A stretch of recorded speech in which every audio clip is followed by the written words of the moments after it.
Hi friends, welcome to Rithu's food world. ഇന്ന് ഞാൻ ഉണ്ടാക്കുന്നത് റവ ലഡുവാണ്. വളരെ ടേസ്റ്റി ആയിട്ടുള്ളൊരു ലഡുവാണിത്. 10 മിനിറ്റ് കൊണ്ട് നമുക്ക് ഈ ലഡു ഉണ്ടാക്കിയെടുക്കാം. അപ്പോൾ വീഡിയോയിലേക്ക് പോകുന്നതിന് മുമ്പ് എൻ്റെ ചാനൽ ആദ്യമായിട്ടാണ് കാണുന്നതെങ്കിൽ ഒന്ന് സബ്സ്ക്രൈബ് ചെയ്യണേ. പിന്നെ വീഡിയോ കണ്ട് ഇഷ്ടമായാൽ ലൈക്ക് ചെയ്യാനും ഷെയർ ചെയ്യാനും മറക്കരുത്. അതിനാദ്യമായി ഒരു പാൻ അടുപ്പിൽ വെച്ച് ചൂടായി കഴിയുമ്പോൾ 3 ടേബിൾ സ്പൂൺ നെയ്യ് ഒഴിച്ചു കൊടുക്കാം.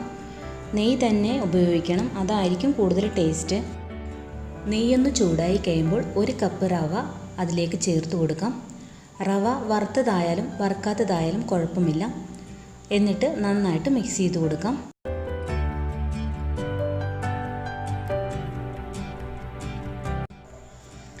ഇനി ഇതിലേക്ക് 1/2 കപ്പ് തേങ്ങയും കൂടി ചേർത്ത് കൊടുക്കാം. എന്നിട്ട് നന്നായിട്ട് മിക്സ് ചെയ്ത് കൊടുക്കാം. ലോ ഫ്ലെയിമിലിട്ട് വേണം ഇത് വറുത്തെടുക്കാനായിട്ട്. ഒരിക്കലും ഇത് ഫുൾ ഫ്ലെയിമിലിട്ട് വറുത്തെടുക്കരുത്. ഒരു 6 മിനിറ്റ് ടൈമെങ്കിലും ലോ ഫ്ലെയിമിൽ ഇതുപോലെ ഇട്ട് വറുത്ത് കൊടുക്കണം.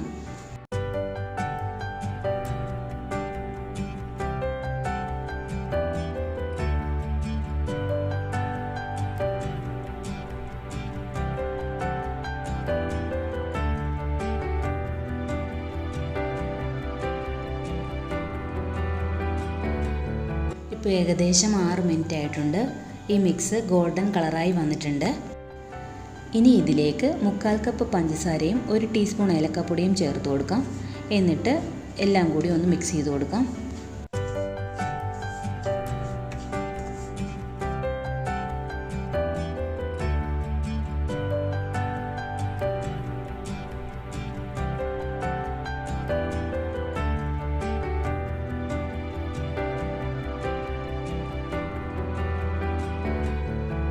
ഇപ്പോൾ ഇത് റെഡിയായി വന്നിട്ടുണ്ട്.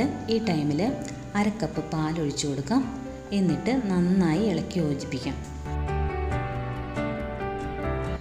പാൽ ചേർത്ത് കൊടുക്കുമ്പോൾ പഞ്ചസാര മെൽറ്റായിട്ട് വരും. അപ്പോൾ ഇളക്കി കൊടുത്ത് നന്നായിട്ട് വറ്റിച്ചെടുക്കാം.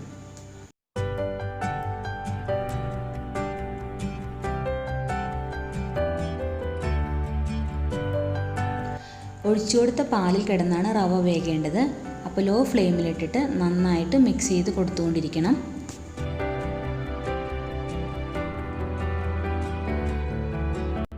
ഇപ്പോൾ ഷുഗറിലെ വെള്ളം കംപ്ലീറ്റ് വറ്റി വന്നിട്ടുണ്ട്.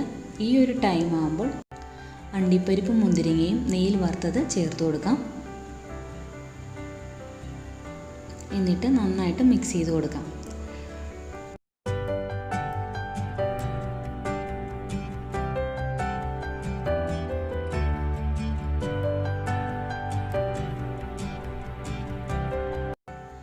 എന്നിട്ട് പാത്രത്തിൽ നിന്ന് വിട്ടുവരുന്ന ഈ പാകമാകുമ്പോൾ നമുക്ക് ഫ്ലെയിം ഓഫ് ചെയ്ത് കൊടുക്കാം. എന്നിട്ട് ഇത് നന്നായിട്ട് ഉരുട്ടിയെടുക്കാം. കാഷ്നട്ട് ഇതുപോലെ വെച്ച് കൊടുക്കാം. തണുത്ത് കഴിഞ്ഞിട്ട് നമ്മൾ ഉരുട്ടിയെടുക്കാൻ നോക്കിയാൽ ഇത് ശരിയായിട്ട് വരില്ല. അപ്പോൾ നേരെ ചൂടോടുകൂടി തന്നെ ഇത് ഉരുട്ടിയെടുക്കണം. അപ്പോൾ ലഡു എല്ലാം ഇവിടെ റെഡി ആയിട്ടുണ്ട്. വളരെ ടേസ്റ്റി ആയിട്ടുള്ളൊരു ലഡു ആണിത്. പെട്ടെന്ന് തന്നെ ഉണ്ടാക്കിയെടുക്കാനും പറ്റും. അപ്പോൾ ഇതെല്ലാവരും ഒന്ന് ട്രൈ ചെയ്യണം. ട്രൈ ചെയ്ത് നോക്കിയിട്ട് നിങ്ങളുടെ ഫീഡ്ബാക്ക് എന്നെ കമൻസിൽ അറിയിക്കണം. പിന്നെ ലൈക്ക് ചെയ്യാനും ഷെയർ ചെയ്യാനും മറക്കരുത്.